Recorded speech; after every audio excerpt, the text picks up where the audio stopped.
Alright, once we're inside MimicPC, we can add an application. We'll click on Add New App, and for example, let's say we need to use Configure AI. We'd click Start Application, hit Start, and from here they'll show us which version we want to use. They show us the latest and the best. We'll leave it set to the best, and they basically show us the hardware. Looks like we start with a balance of 0.50 for testing. They show server types, like a mid-range server with 16 VRAM. They'll always provide enough server power to use the tool, but if you select a model in Configure AI that needs lots of VRAM, you might need to choose something a bit more powerful. Since I just want to test, we can use VARGame, which is basically available when resources are sufficient and when there's a low chance of interruption. It'll be available when resources are enough and interruption risk is low.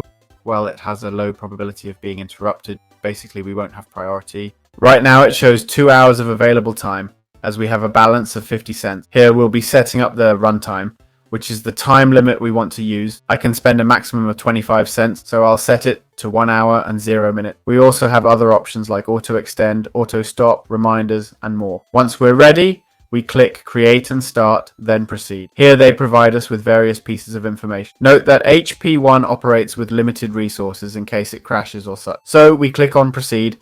As you'll see in MimicPC, we can use the Configure UI tool. Even here on the right in models, we can access Checkpoint, allowing us to publish any model type without issues. Let's check if it has any LoRa's. For now, we see the typical LoRa options and such. As you can see, we're currently using a machine. The timer hasn't started yet. The machine is still preparing. It says setup may take 1.5 to 6 minutes. The timer has just started. Okay, it's loading now. Here we have a cloud access to our Configure UI tool. If I click Q, it'll generate my prompt. As you can see, it's slow because we chose the slowest possible server. This is where you need to decide between a more advanced server or a simpler one. And there we have the generation completed and all that. So we could easily start using it now. I'd like to check if the checkpoint feature is up to date. Well, I assume we have all the models available. Indeed, we have access to all the models from here, which works perfectly for us. And that's how we can use Configure UI from the cloud.